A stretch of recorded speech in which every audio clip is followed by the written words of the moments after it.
सद्गुरूंच्या जय जयकारांनी सुरुवात करूया. श्री अनंत कोटी ब्रह्मांड नायक राजाधिराज योगीराज सच्चिदानंद सद्गुरु श्री ब्रह्मचैतन्य महाराज की जय. सद्गुरु श्री ब्रह्मानंद महाराज की जय.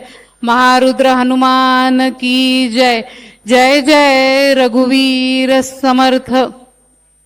जयाचा जनी जन्मनामार्थ झाला, जयाने सदा वास नामात केला. जयाच्या मुखी सर्वदा नाम कीर्ती, नमस्कार त्या ब्रह्मचैतन्य मूर्ती. सुरू करूया दादा. शंका समाधानाच्या ह्या भागात तुमचं नेहमीप्रमाणे स्वागत करून पहिल्या शंका विचारायला मी सुरुवात करते, कारण आपल्याकडे वेळ खूप कमी आहे.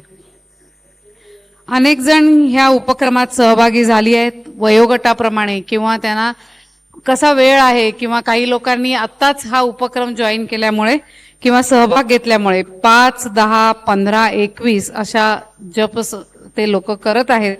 पण आपण प्रवासात आहोत, कुठे सहलीला गेलो तर त्यावेळी 21 माळा होणार नाहीत, तर तो जप नंतर भरून काढला तर चालेल का, आणि रोजच्या दिवसात देखील तो 2 टप्प्यात केला तर चालेल का. मगाशी थोडंफार दादा याबद्दल बोललेत, ह्याचं उत्तर घेऊन आपण पुढे जाऊया. सगळ्यात पहिली एक गोष्ट म्हणजे त्या माळांचं दडपण घेऊ नका. ते कशासाठी आहे की आपल्याला थोडीशी सवय लागावी.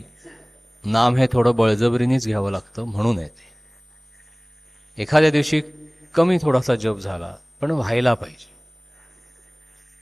आता तुम्ही गावाला गेलेला आहात किंवा काही कारणाने तुमचा जप होत नाही त्या दिवशी, तर ठीक आहे, पण आपण रोज गावाला जात नाही ना. म्हणजे विचारणाऱ्या ह्याच्यामध्ये आपण सगळेच जण, म्हणजे विचारणं हे एक प्रातिनिधिक आहे, पण आपल्या मनामध्ये नेहमी काय घडत नाही त्याचा विचार पहिला येतो. जे घडायला पाहिजे त्याचा विचार आपल्याला यायला. महिन्यातले किती दिवस गावाला जातो आपण? 2 दिवस सोडून द्या, 4 दिवस. उरलेले 26 दिवस आपला जर जप व्यवस्थित होत असेल तर आपला विषय संपला. ठीक आहे, नाही झाला 2 दिवस जप, मनातल्या मनात श्रीराम जयराम जय जयराम होऊ शकतं ना. ठीक आहे, एका जागी बसून नाही होणार, होऊ शकतं, तेही ठरवलं तरी होऊ शकतं, सहलीला गेल्यानंतर सुद्धा होऊ शकतं. आपल्याला किती वाजता जायचं असतं बाहेर फिरायला? 9, 9:30 वाजता जायचं असतं. आपण 4, 4:30ला उठलो, हॉटेलमध्ये जरी राहत असलो तरी आसन घेऊन जायचं, जपाची माळ घेऊन जायची आणि गपचूप बसायचं आणि जप करायचा. सगळं होतं, होत नाही अशातला काही भाग नाही. थोडक्यात आपण सबबी सांगू नयेत, त्याच्यामुळे पुढच्या सबबीच्या ज्या शंका असतील त्या गाळून आपण पुढे जाऊया. करायचं म्हटलं तर करता येतं, फक्त काही वेळेला असं होईल की आपली रोजची बैठक आपल्याला नाही तशी साधता येणार, किंवा कमी आपली जपसंख्या होईल, कमी माळा जप होईल, पण मनातल्या मनात जप करूच शकतो आपण. त्याला कशाचं बंधनच नाही, सोवळ्यावळ्याचं बंधन नाहीये. खरंय. महाराज सांगतात की कुठे आंघोळ करा मग बसा. अनेक लोकांची तशी समजूत असते किंवा त्यांना तसं बरं वाटत असतं की नाही, जप करायचा, जप मायेला स्पर्श करायचा, मग आंघोळ केल्याशिवाय कसं आम्ही स्पर्श करणार. पण असं काहीही नाहीये. कुठेही महाराजांनी असं म्हटलेलं नाही की तुम्ही सकाळी आंघोळ करा, स्नान करा, मग जप करा, असं कुठेही म्हटलेलं नाहीये. कारण ते स्मरण आहे, नामस्मरण असा शब्द वापरलेला आहे महाराजांनी. त्याच्यामुळे काय आठवावं हे आपल्या हातामध्ये नाहीये. आणि जर देवाचं नाव आपल्याला आठवलं तर आपल्या देहाने स्नान केलेलं नसलं म्हणून त्याने काही फरक पडत नाही, कारण हा सगळा विषय हा सूक्ष्म आहे, मनाच्या पातळीवरच आहे, देहाच्या पातळीवरचा नाहीये. त्याच्यामुळे स्नान वगैरे ह्या गोष्टी झाल्या तर कराव्या, पण त्याच्यातून अडून बसू नये. आणि दुसरी गोष्ट, आपण प्रवासामध्ये असू, कुठल्याही ठिकाणी गेलो तरी आपण नाम सोडू नये. आपली जपाची माळ आणि आसन घेऊनच जायचं सगळीकडे. तुम्ही युरोपात जा, अमेरिकेत जा, कुठेही जा, पण आपलं घेऊन जायचं. म्हणजे त्या लोकांना पण कळतं की नाही ह्यांची आत्ता जपाची वेळ. आपण आपलं साधन सोडून देतो. आपण काय म्हणतो, जाऊ दे जरा 10-15 दिवस आता मी एन्जॉय करतो.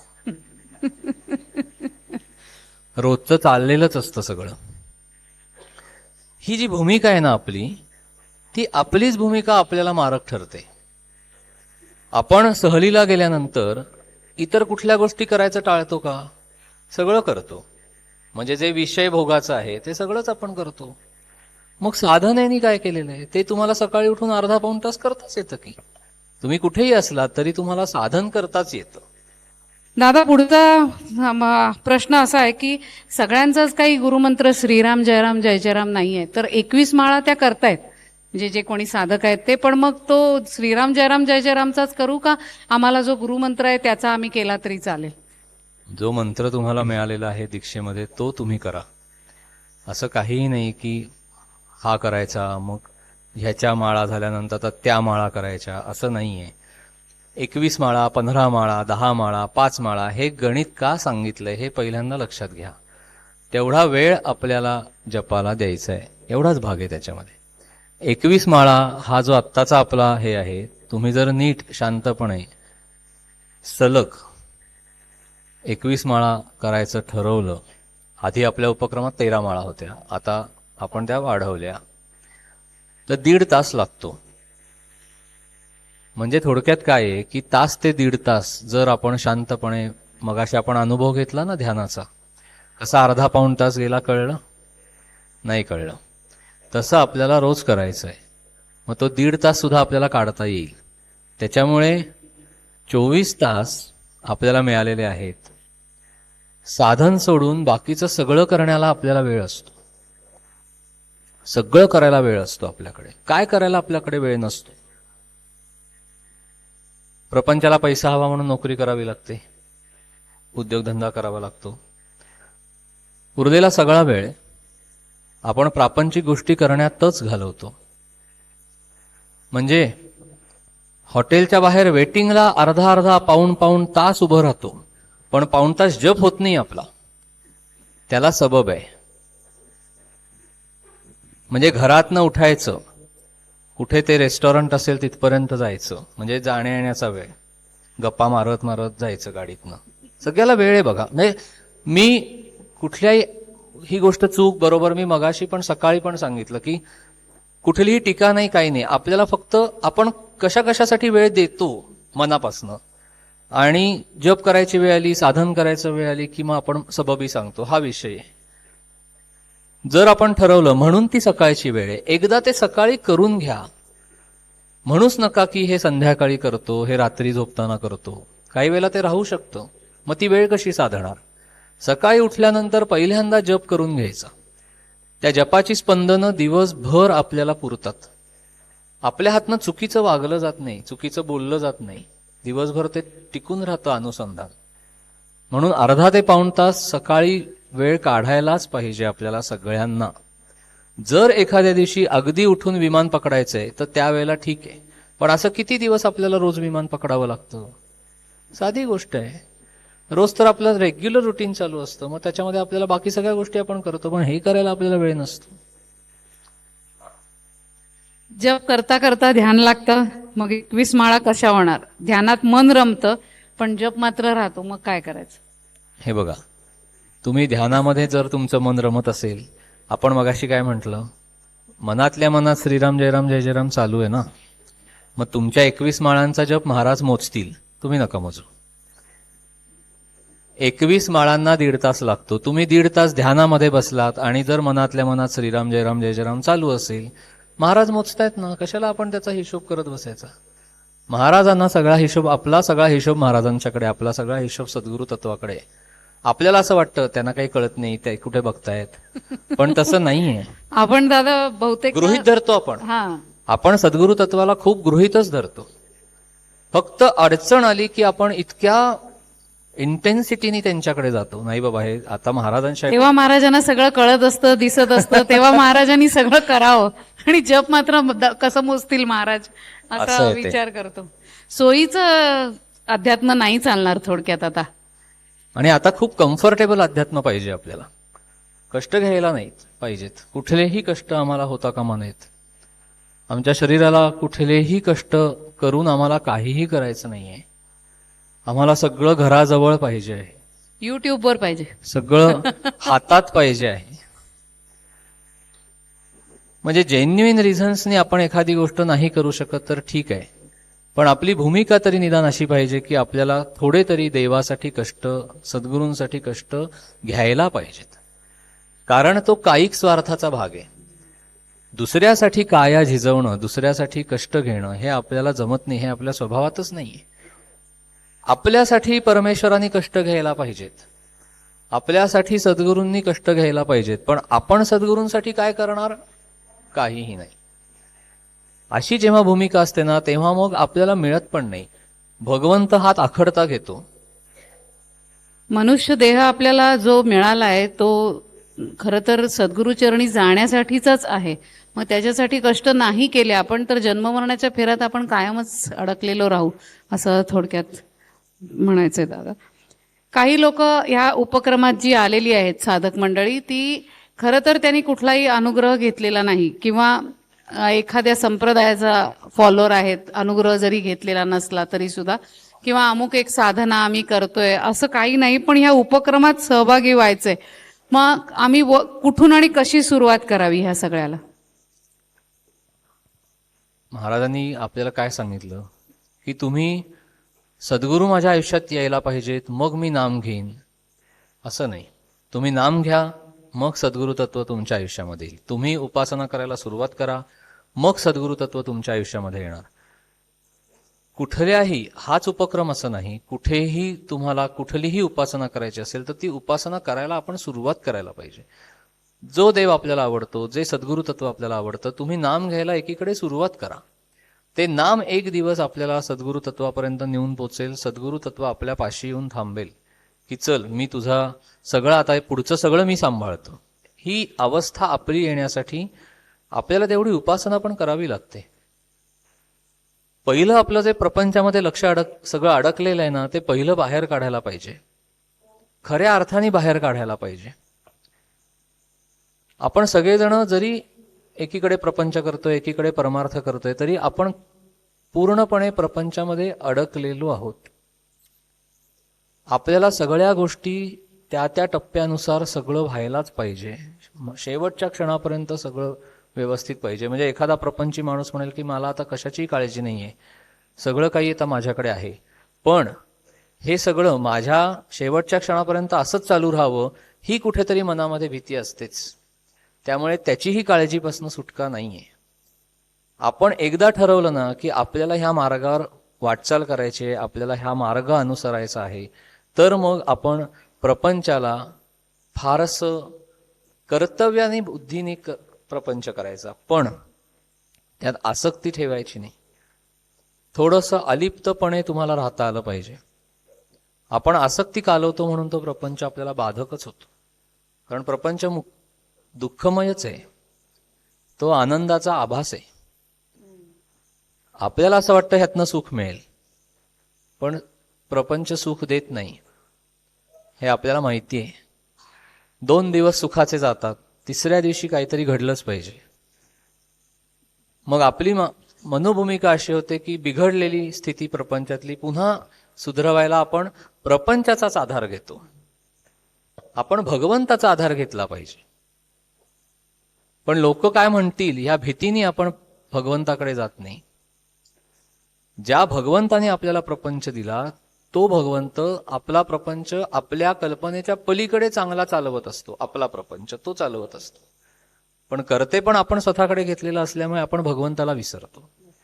म्हणजे साधं बघा, लग्न करायच्या आधी ते गुरुजी सांगतात ना, जा आता देवाला नमस्कार करून या. मग देवाला नमस्कार करून आल्यानंतर संपूर्ण पुढच्या आयुष्यात किती वेळा देवाला नमस्कार केला जोडीनी? विचार करण्यासारखी गोष्ट आहे.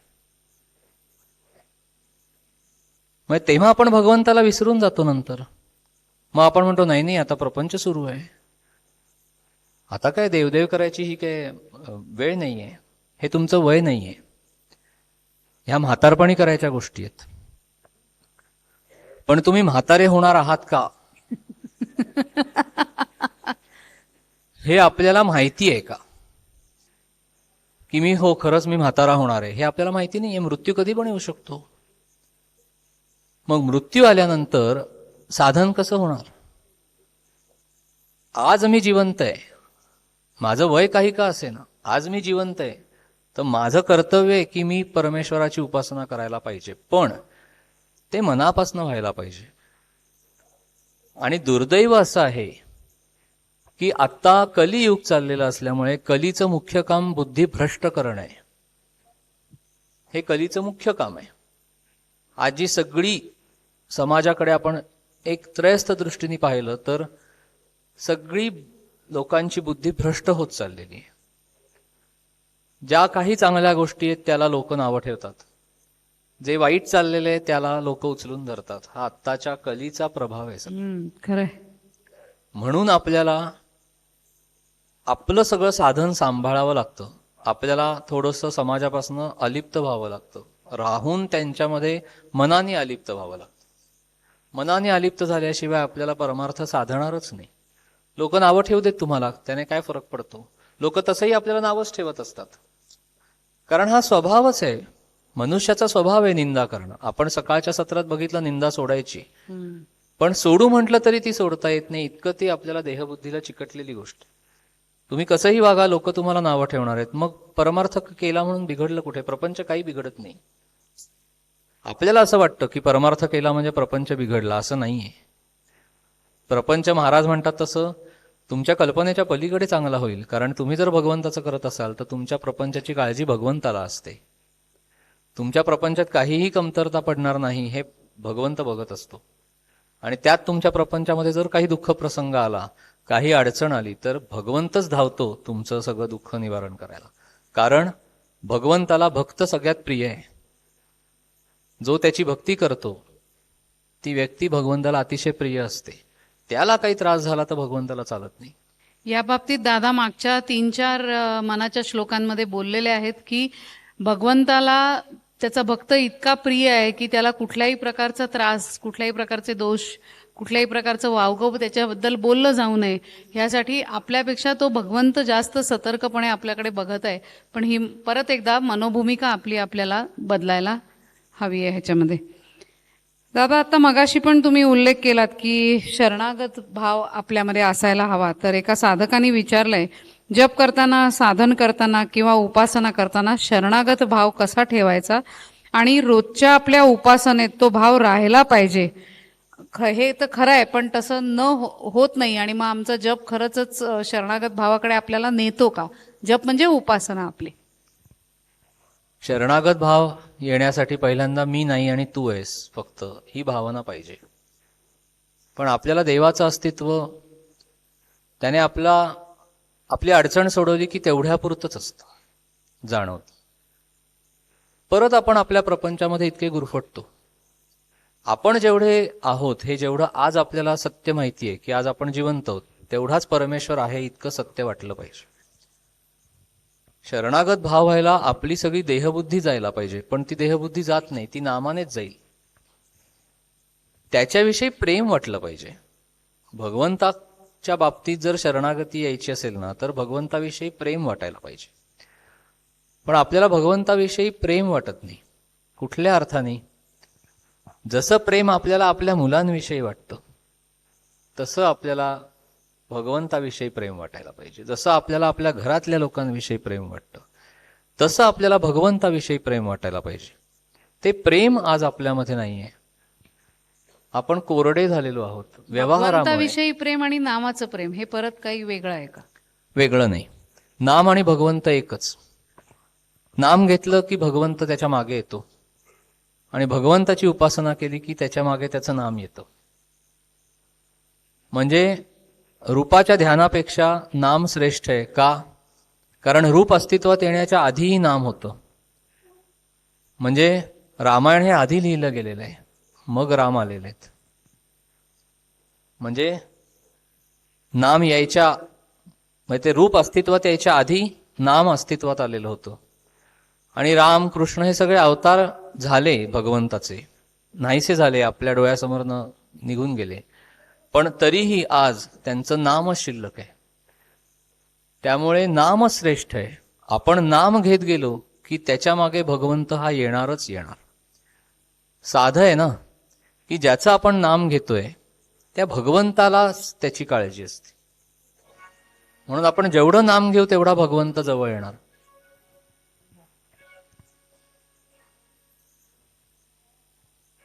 मन न नामात न मानस पूजेत विचारांमुळे कुठेच स्थिर होत नाही. मानस पूजा करताना चुकायला होतं. म्हणजे काही वेळेला काय होतं की आपण पटकन अरे बहुतेक ते मनामध्ये घड्याळ असतं म्हणून की काय कुणास ठाऊक आपल्याकडनं चुका होतात. आपण आता मगाशी ध्यानाचा अनुभव बघितला, मानस पूजेचा अनुभव बघितला. आपण जर घड्याळाला ठरवून बसलो ना की नाही मला 15 मिनिटात हे संपवायचे, 20 मिनिटात संपवायचे, तर मग कधीही तुम्हाला अनुभवच येणार नाही. नामाचा अनुभव म्हणजे काही कुठले दृष्टांत वगैरे नाहीत. नामाचा अनुभव म्हणजे नामाच्या साधनेतनं जी मनाची स्थिर अवस्था आपल्याला प्राप्त होते, एक स्वस्थतेकडे मन जातं, शांत असतो आपण, तो म्हणजे नामाचा अनुभव आहे. आता आपण जेव्हा मंत्र जप करत असतो दादा, तेव्हा नक्की विचार कसला करावा किंवा मनात काय असावं? इष्टदेवता, कारण खूप ठिकाणी बघा योगाभ्यास करणारी लोक सांगतात डोळे मिटा, डोळ्यासमोर असं येईल तसं येईल. मग त्यांनी विचारले की आपल्या डोळ्यासमोर इष्टदेवता असावी, उपास्य दैवत असावं, एखादी प्रतिमा असावी की नामजपाची अक्षर असावीत? हे सगळे कर्तेपणातनं उत्पन्न होणारे प्रश्न आहेत. तुम्ही काही करतच नाही आहात. आपण मगाशी बघितलं ना, हो, मानस पूजा जी घडते ती आपणच त्रयस्थ दृष्टीने पाहायची आहे. तर त्याच्यात करते पण नाहीच आहे. जे समोर येईल ते फक्त बघत राहायचंय. रूपाचं ध्यान नाहीसं होणार आहे काही कालांतराने. त्याच्यामुळे मी हा विचार करू का, मी असं करू का, आपण फक्त मन भगवंताच्या चरणावर चिकटवून ठेवायचं. आपण जेव्हा उपासना करत असतो, जेव्हा आपण नामसाधना करत असतो, तेव्हा आपण फक्त भगवंताकडे आपलं लक्ष केंद्रित करायचं. एखादा विचार मनामध्ये जरी आला ना तरी त्या विचाराला पण सांगा की अरे तू आत्ता येऊ नकोस, मला त्रास देऊ नकोस, माझी आता उपासना चाललेली आहे. आपण नेमकं उलटं करतो. तो विचार आपल्याला ज्या ठिकाणी नेतोय त्याच्या मागे धावत जातो.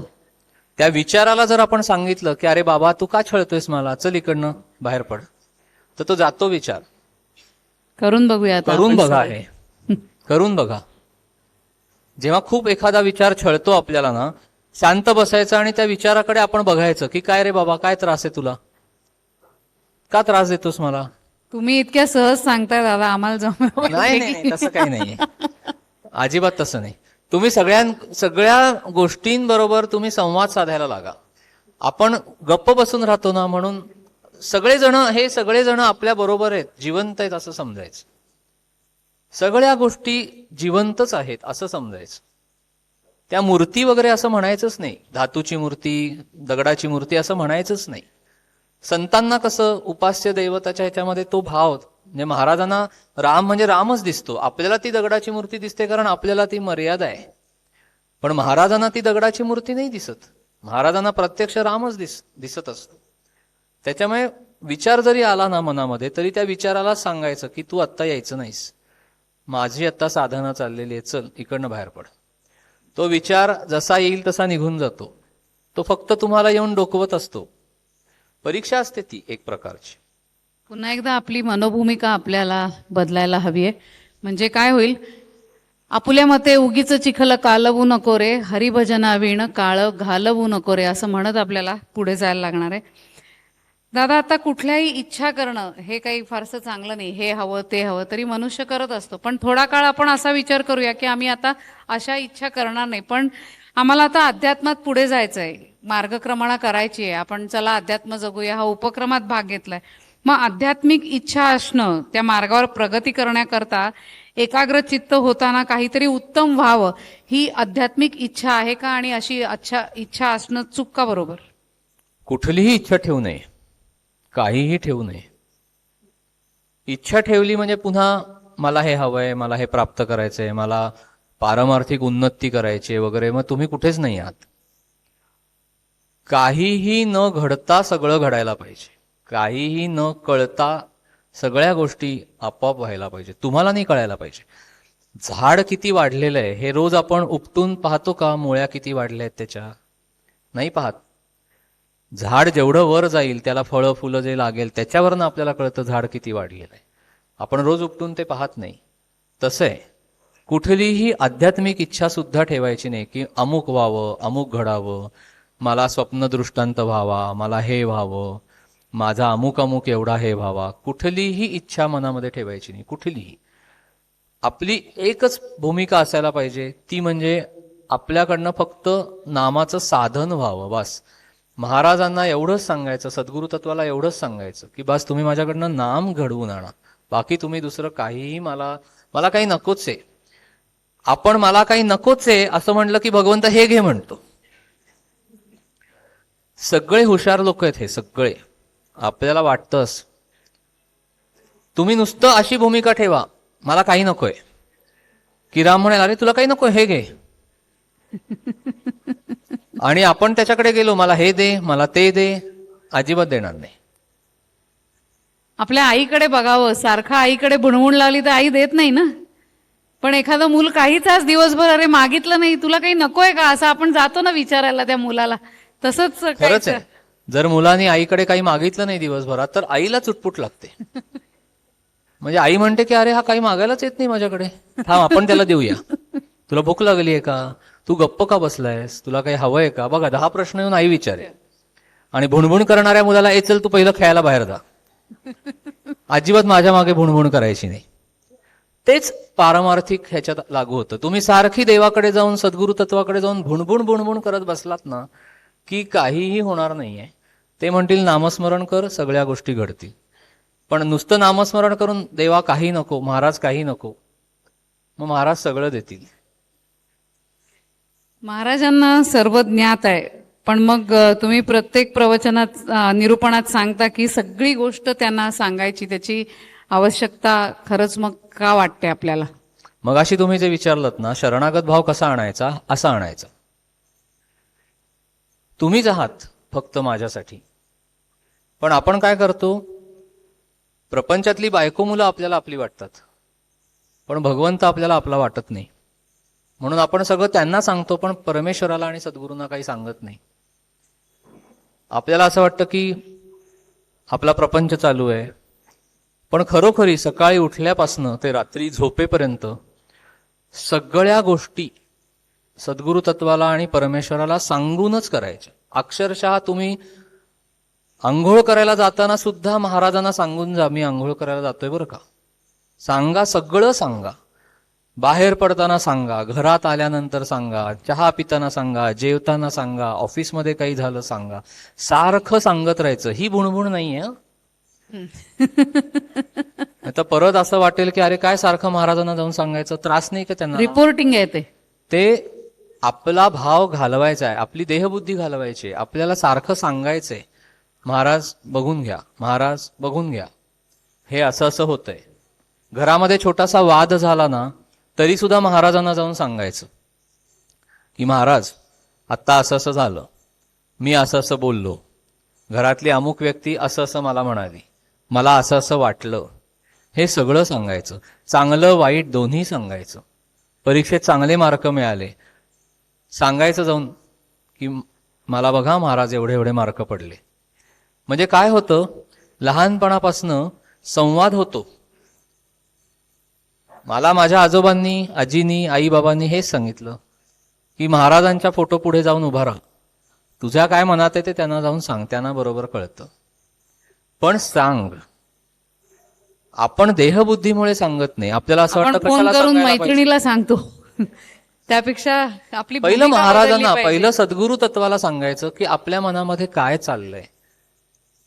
आणि म्हणून आपण दरवेळेला म्हणतो ना की तुम्ही लिहून काढा, पण अनेकांना ते लिहिणं अवघड जातं. हो, तो प्रश्न तसाही काही एक जणांनी प्रश्न विचारलेला आहे. विचारलाय. हो, त्यांनी विचारलंय की अगदी सुरुवातीच्या भागामध्येच आपण असं बोललो होतो की तुम्ही 2 वह्या करा, एक तुम्हाला जपसंख्या लिहून ठेवायची असेल तर, आणि दुसऱ्या वहीत रोजच्या दिवसात तुमच्याकडनं घडलेले चुकीच्या गोष्टी, तुम्हाला आलेले वाईट अनुभव, सगळं सगळं त्या वहीत लिहा. म्हणजे आपल्याकडनं एखादी चुकीची काही गोष्ट घडली, काही चुकीचं वागलं, बोललं गेलं, कोणी आपल्याला काही बोललं, त्रास झाला, सायकोलॉजिकल भाग आहे हा सगळा. तर आपण महाराजांना निवेदन करायचं, सद्गुरु तत्वाला निवेदन करायचं आणि वहीमध्ये लिहून ठेवायचं की आज असं असं घडलंय, महाराज माझ्या हातनं हे पुन्हा घडवू नका. आणि दर महिन्याला ती वही वाचायची. करून बघा. हे मी माझ्या अनुभवाने सांगतो. माझी स्वतःची एक वही केलेली आहे. कुठलीही गोष्ट मला स्वतःला अनुभव आल्याशिवाय मी कोणाला कधी आतापर्यंत सांगितली नाही. मला महाराजांनी ती कधी परवानगी पण दिली नाही. तुम्ही हे करून बघा. कोणी तुमची वही वाचत नाही.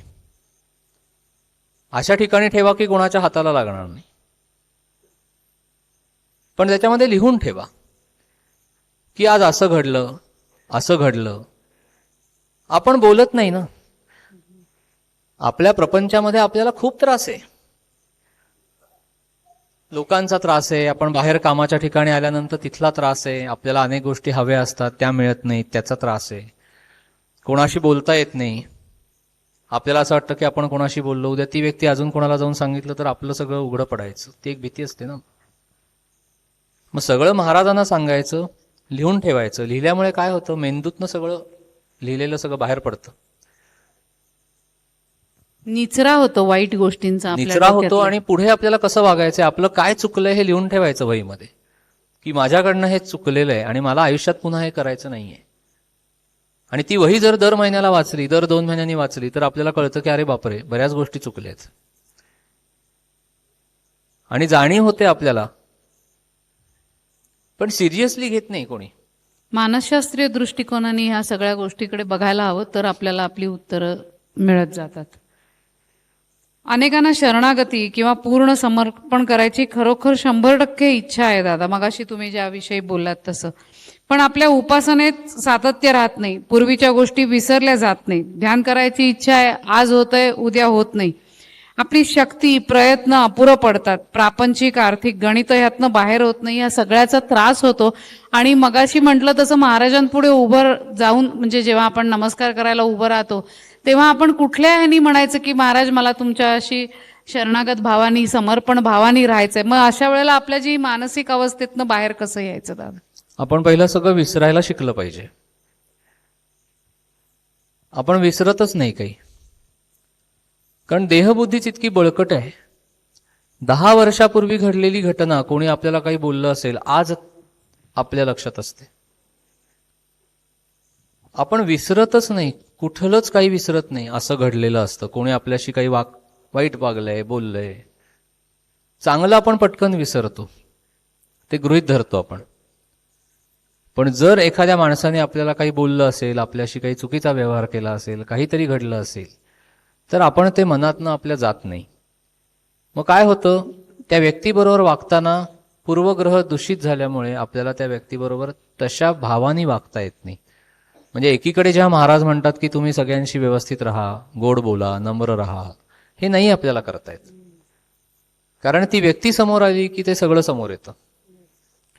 मग आपल्याला सोडून द्यावं लागतं. तर सोडून देण्याचा अभ्यास म्हणजे परमार्थ आहे. विसरून जायचं, सगळं पूर्ण विसरून जायचं. कोण आपल्याशी काय बोललंय, वागलंय, सगळं सोडून द्यायचं. आपण सोडतच नाही काही. आपला सगळा प्रॉब्लेम तिथे, आपण कुठलीच गोष्ट सोडत नाही, सगळं धरून ठेवतो. आणि मग मात्र आपल्याला अध्यात्मात प्रगती करायची असते, ती होऊ शकत नाही.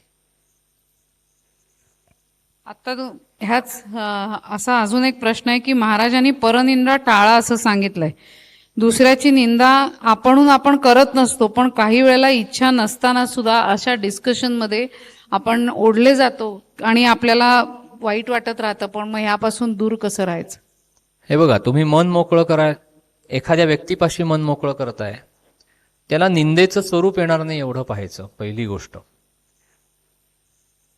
त्याला निंदेचं स्वरूप येत असेल, त्याला टीकेचं स्वरूप येत असेल, तर आपलं काहीतरी चुकतंय.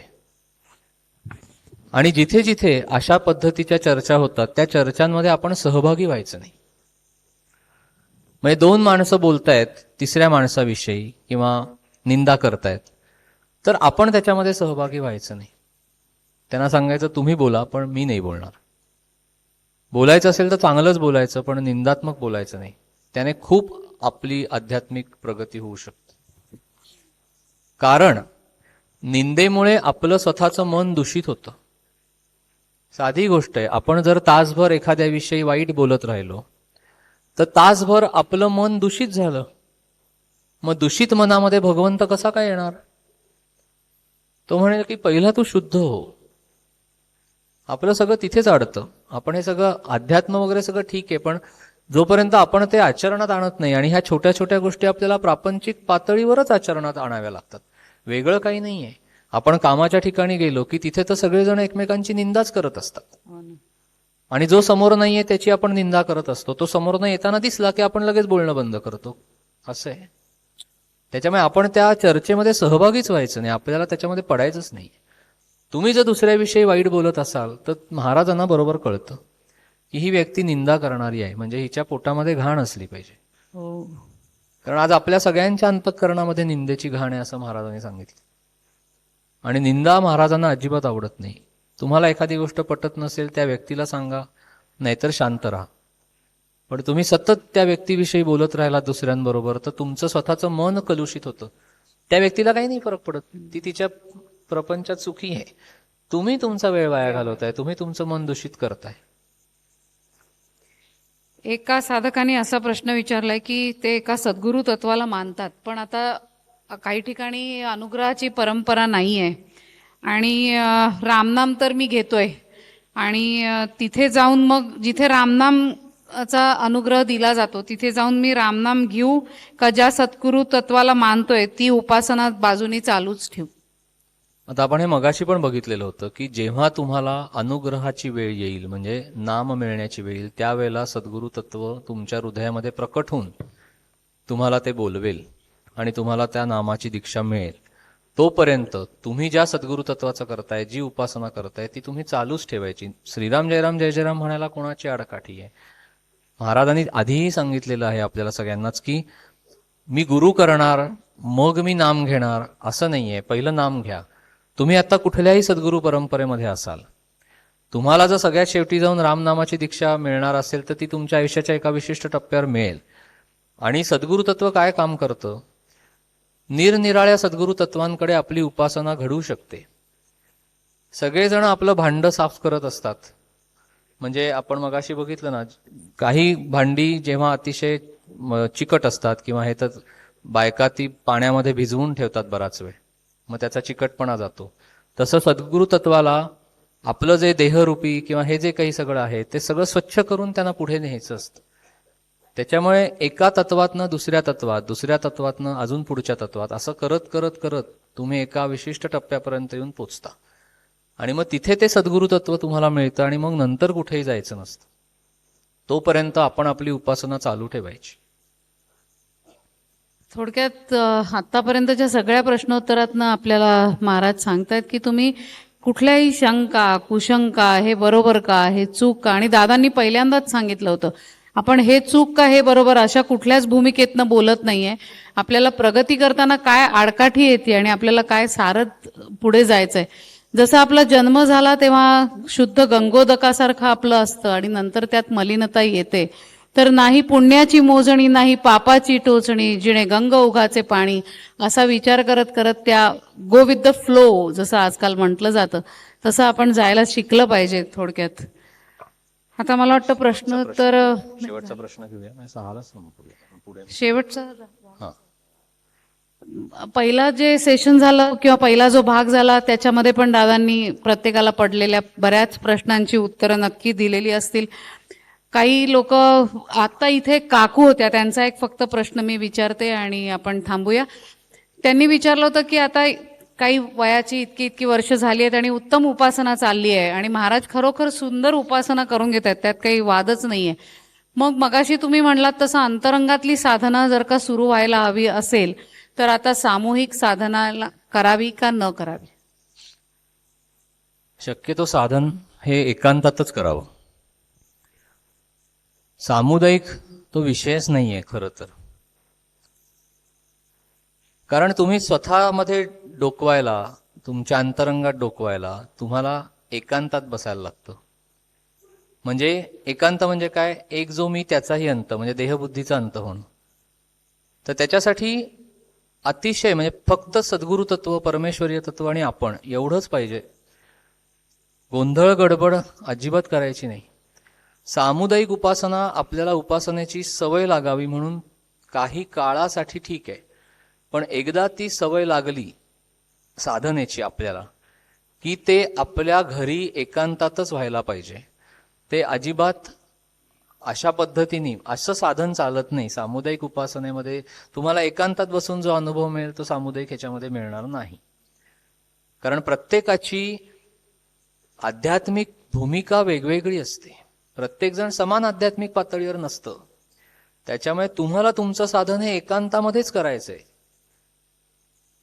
सामुदायिक उपासना ही तुम्हाला उपासनेची एक बैठक तयार व्हावी, आठवड्यातनं आपण एखादा दिवस जमतो, ते बैठक तयार होण्यासाठी आहे.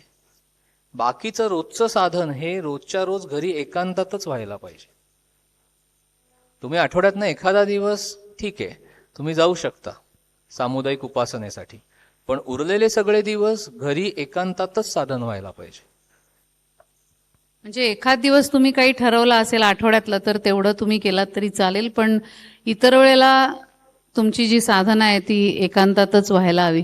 मला वाटतं बहुतेक सारे प्रश्न आपण घेतलेले आहेत दादा. आता वेळ थोडा आहे. काय विचारायचंय? हो, माईक घ्या.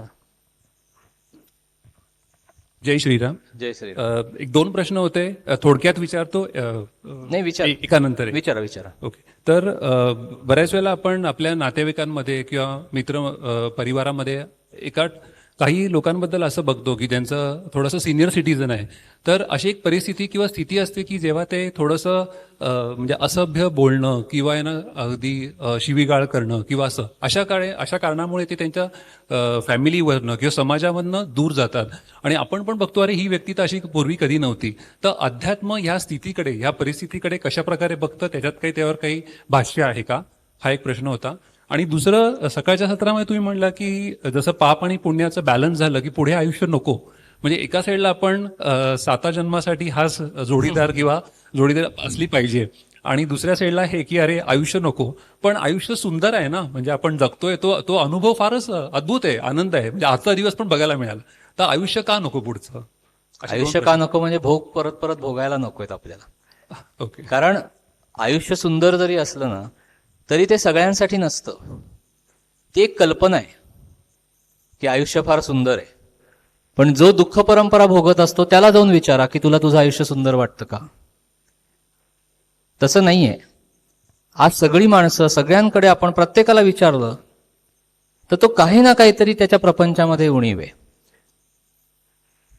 आयुष्य जगायचंय, चांगलं जगायचंय. महाराज कुठे म्हणतात की तुम्ही आयुष्य उदासीनतेने जगा?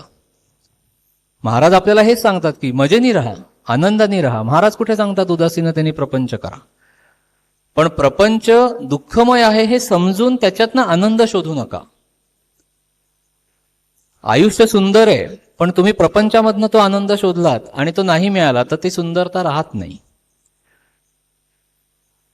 तो आनंद आपल्याला भगवंतापासूनच मिळतो, कारण तो पूर्णपणे भगवंताच्या मधनं इथून उत्पन्न झालेला असतो. तो विषयावर नाही आहे अवलंबून.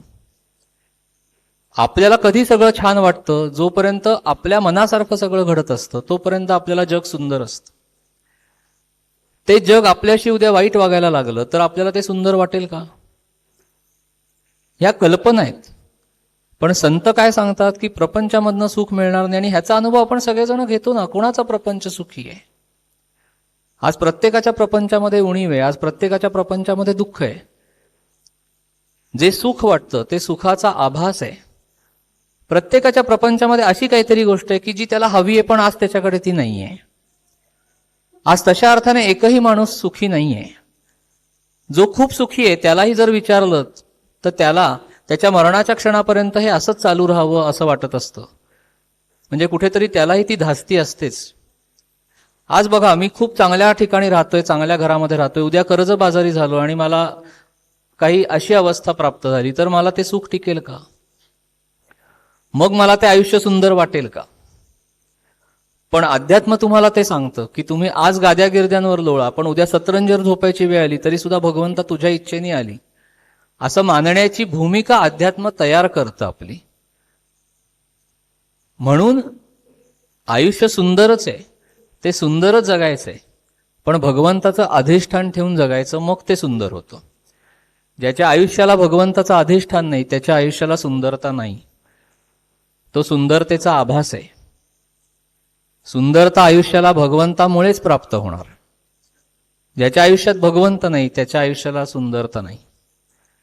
आणि दुसरी गोष्ट, जी काही ज्येष्ठ मंडळी, तुमचा पहिला प्रश्न की चुकीचं काहीतरी वागतात, बोलतात, आणि मग आपल्याला असं वाटतं की हे काय अध्यात्म आहे का? पण आता आचरण शुद्धीचा जो विषय आपण सकाळी पण बघितला तो सगळ्याच वयांना लागू आहे. त्याच्यामुळे आपण अशा व्यक्तींपासून तर आपण काय बोलू शकणार, आपण काही नाही बोलू शकत. त्यांना त्यांच्या कर्मावर सोडून देणं एवढंच आहे, दुर्लक्ष करणं.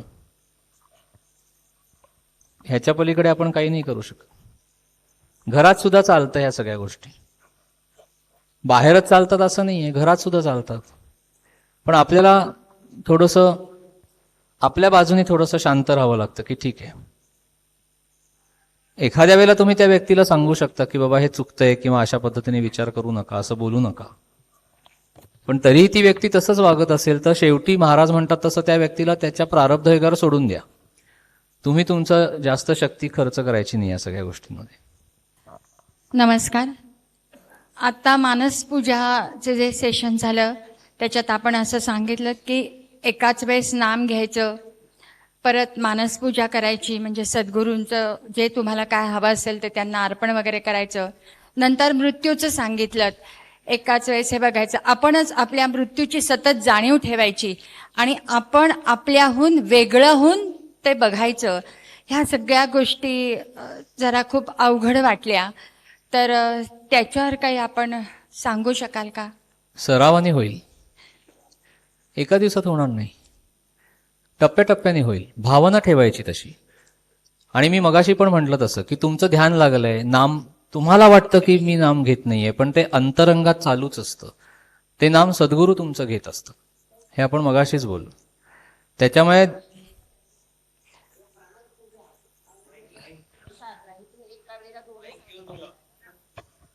म्हणजे मानस पूजा आणि नाश्वासावर नाम घ्यायचं हे दोन्ही तुम्ही एकत्र सांगितलं ना मगाशी, तर ते वेगवेगळं केलं तर चालेल का? सगळं चालतं, तुम्ही फक्त करा. कंटिन्यू एक तास बसणं म्हणजे शक्य नाही. सगळं चालतं, हा व्यक्तिसापेक्ष भाग आहे. तुम्हाला असं वाटलं की 10 मिनिटं मी फक्त मानस पूजा करणार आणि मला काही श्वासावर नाम घेणं आता शक्य होणार नाही किंवा लक्ष केंद्रित करणंही शक्य होणार नाहीये. आता बघा, आपण रस्त्याने चाललेलो असतो, किती कोलाहल असतो, गोंगाट असतो, सगळं असतं की नाही. पण तरी आपण गाडी चालवत चालवत आपल्या इष्टस्थळी पोचतो ना, मग त्यावेळेला आपण असं म्हणतो का की हा सगळा गोंगाट पहिला बंद व्हायला पाहिजे, सगळा कोलाहल बंद व्हायला पाहिजे, मगच मी माझ्या इष्टस्थळी पोचू शकीन, मगच मी गाडी चालवू शकीन. घरात एखादी स्त्री काम करत असताना स्वयंपाक करते समजा, किती गोष्टी चाललेल्या असतात आजूबाजूला, मुलं काहीतरी करत असतात, बाहेर टीव्ही चालू असतो, सगळं चाललेलं असतं की, पण तिची पोळी काही जळत नाही. त्याला अनुसंधान म्हणतात. आपण जर ठरवलं की मला हे साधायचंय तर ते कसंही साधता येतं. आणि दुसरी गोष्ट, जर आपल्याला एकाच वेळेला ह्या 2 गोष्टी करणं शक्य नसेल तर वेगवेगळ्या करा, पण करायला सुरुवात तर करा.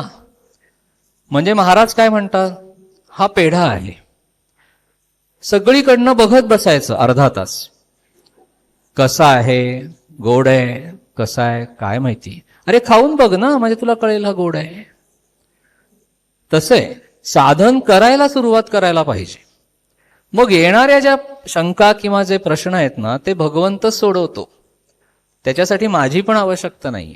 तुम्ही तुमच्या उपास्य दैवताच्या पाशी एकदा बसलत ना, भले तुमचा जप थांबलेला असेल. खूप जण मला सांगतात हे की मानस पूजा करत असताना किंवा ध्यान आम्हाला लागतं, मग आमचा जप बंदच झाल्यासारखा होतो किंवा माळ हातातनं फिरणं बंद होतं, मग आम्ही काउंट कसं करणार. 2 मिनिटं हा काउंटिंग भाग बाजूला ठेवा, संख्या हा भाग बाजूला ठेवा.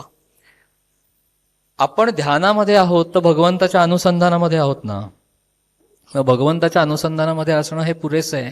नाम अंतरंगामध्ये चालू आहे, हे मी माझ्या अनुभवाने सांगतो की ते आज चालूच असतं. तुम्हाला असं वाटतं की आपलं नाम थांबलंय, पण ते आज चालूच असतं. ज्या क्षणी तुमची मानसपूजा संपेल त्या क्षणी श्रीराम जयराम जय जयराम येईल बघा. ह्याचाच अर्थ काय आहे की ते आज चालू होतं, प्रकट झालेलं नव्हतं, आत होतं. आपल्याला असं वाटतं की ते प्रकट अवस्थेतच पाहिजे, असं काही नाही, ते अंतरंगामध्ये स्थिरावलेलं असतं. आपण मगाशी बघितलं ना, वैखरी मध्यमा पश्चंती परा, असा प्रवास आहे सगळा नामाचा. त्याच्यामुळे ते आतात गेल्यानंतर ते परमात्मा स्वरूपच होतं. मग आपलं आतच ते चालू असतं. आपल्याला वाटतं आपण नाम घेतोय नाही घेतोय देव जाणे, पण ते आत चालूच असतं.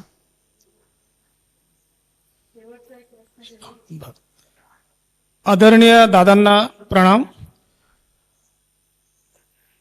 सतत अनेक वर्षापासनं, साधारणतः 15 किंवा 20 वर्षापासनं असं अनुभवाला येतं की ही जी पिढी आहे यांचा बुद्ध्यांक फार झपाट्याने वाढतो आहे आणि वाढलेला आहे, पुढेही भविष्यात वाढेल.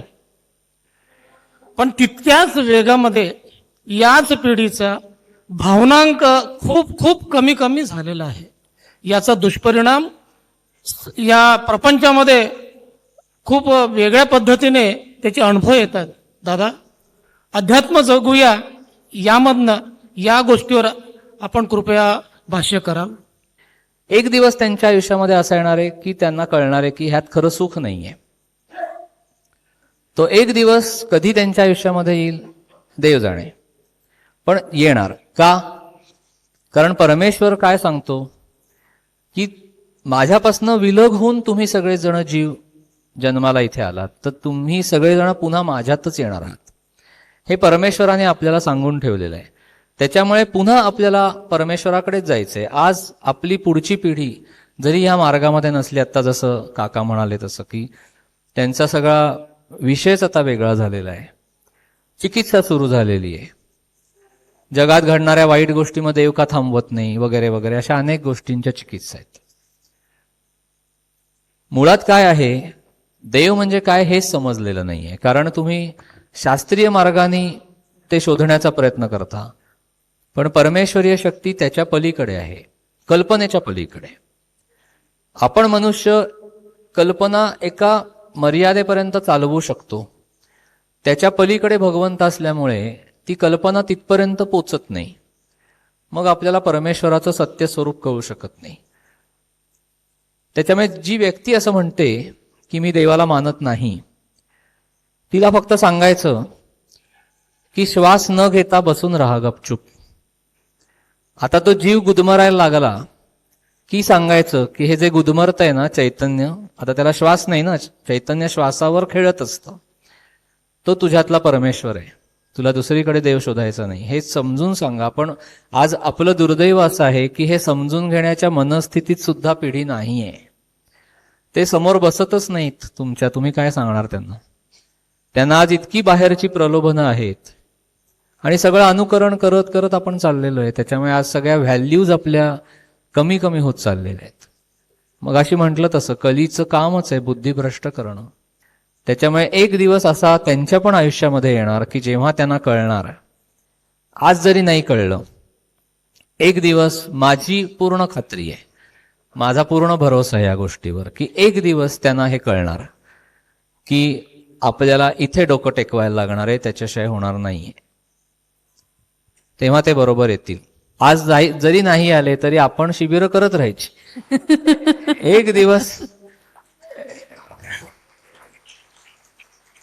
एक दिवस सगळे येणार, सगळेजण परमेश्वराकडेच जाणार आहेत. तुम्ही काय परमेश्वराला टाळणार आहात? तुम्ही टाळूच शकत नाही. तुम्ही भगवंत मी मानत नाही वगैरे असं जरी म्हटलं तरी सृष्टीला मानता, निसर्गाला मानता, तो परमेश्वरच आहे. बुद्धी चालवता ना, बुद्धी म्हणजे काय आहे? परमेश्वरच आहे. त्याच्या सगळेजण येणार, एक ना एक दिवस सगळ्यांना हे कळणार. फक्त प्रत्येकाची वेळ यावी लागते. ती कधी येईल हे सांगू नाही शकत आपण. पण एक वेळ अशी येईल की तो माणूस बरोबर सद्गुरु तत्वाकडे येईल, तो बरोबर परमेश्वरीय तत्वाची उपासना करायला लागेल. आणि मग तेव्हा त्याला कळेल की आपण खूप वेळ आयुष्याचा वाया घालवला, हे आपण खूप आधी करायला पाहिजे होतं.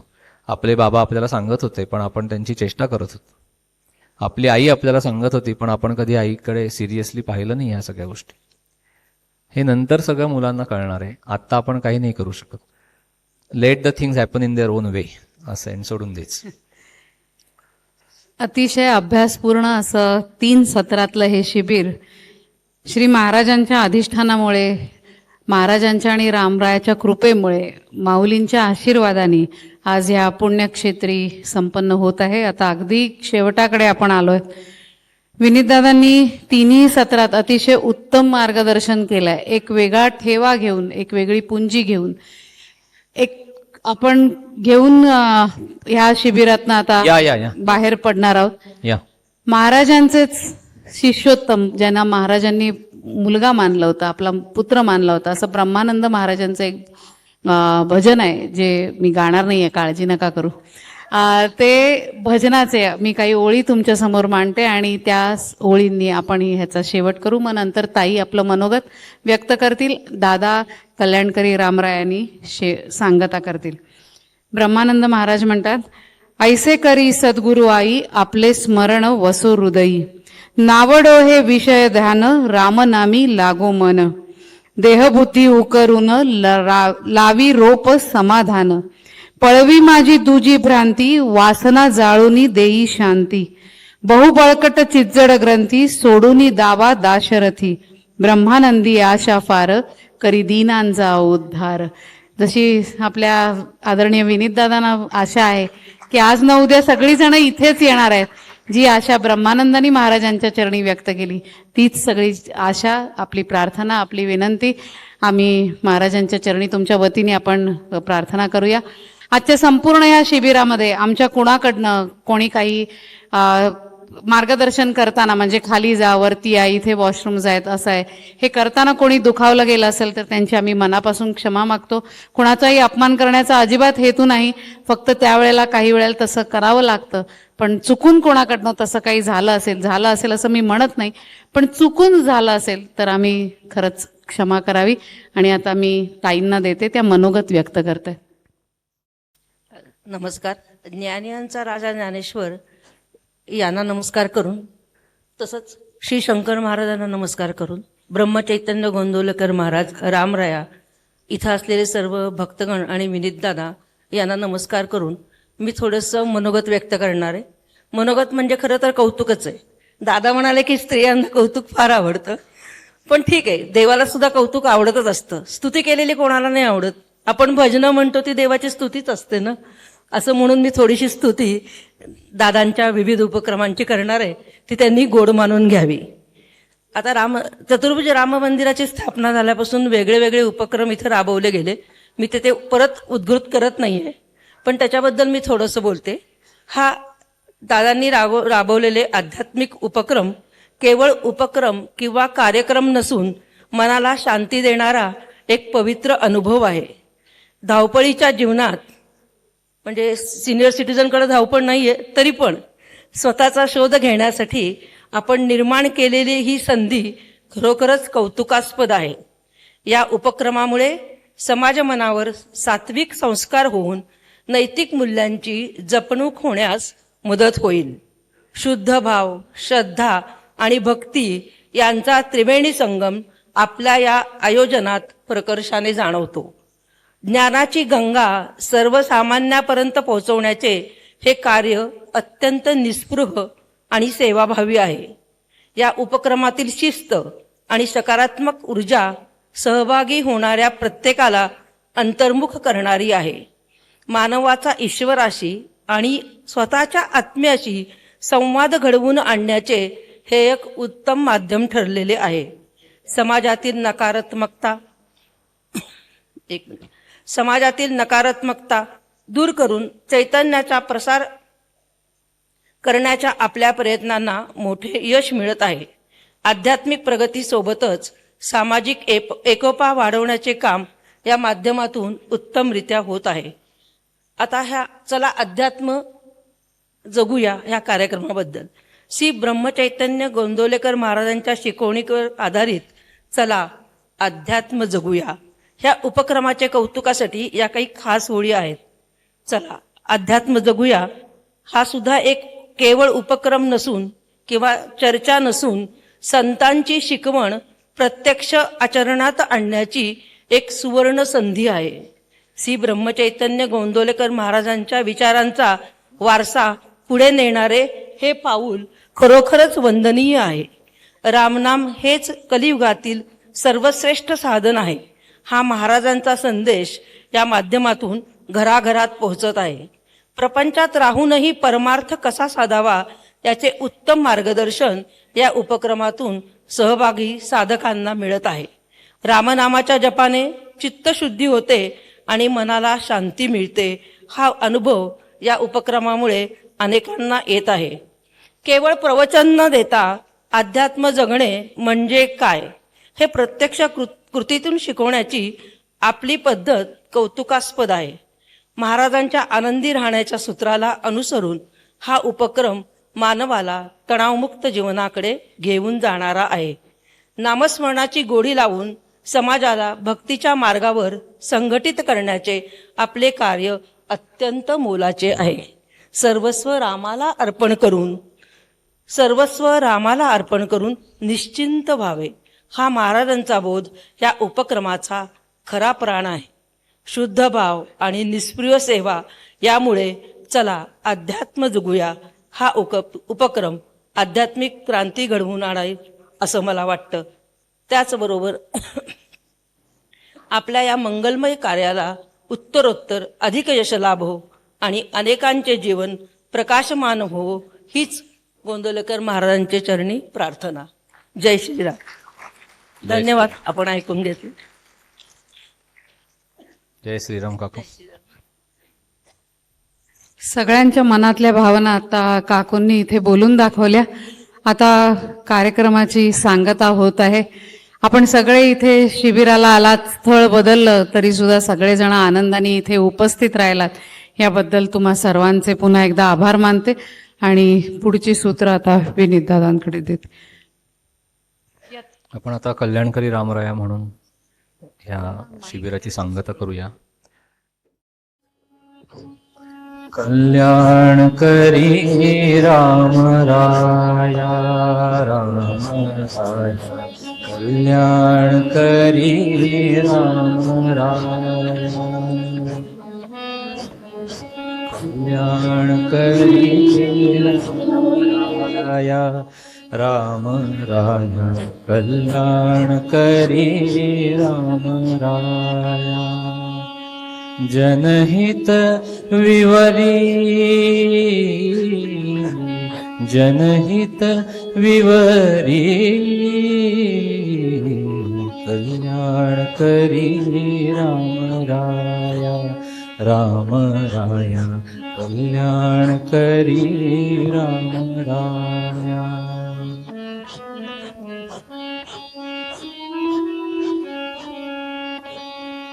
तळमळ तळमळ होतची आहे, तळमळ तळमळ होतची आहे, हे जन हाती धरी दयाळा, कल्याण करी राम राया राम राया, कल्याण करी राम राया.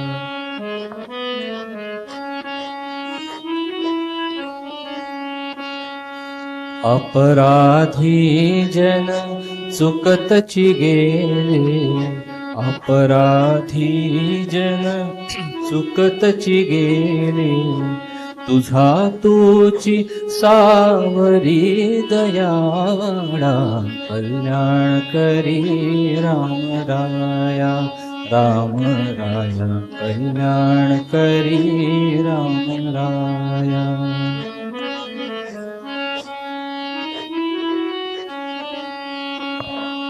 कठीण त्यावरी कठीणची झाली, कठीण त्यावरी कठीणची झाली, आता न दिसे उरी दयाळा, कल्याण करी राम राया राम राया, कल्याण करी राम राया.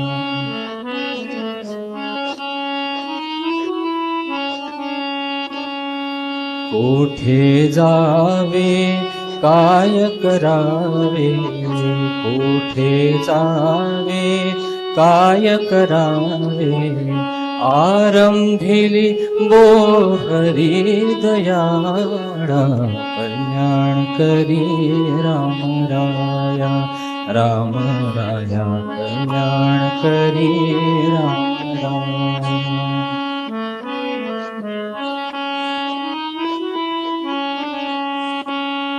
दास म्हणे आम्ही केले पावलो, दास म्हणे आम्ही केले पावलो, दयेसी नाही सरी दयाळा दयाळा दयाळा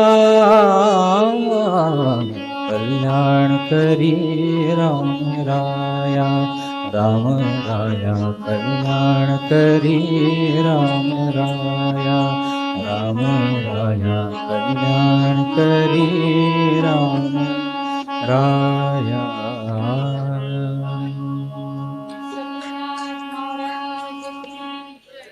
जय श्रीराम.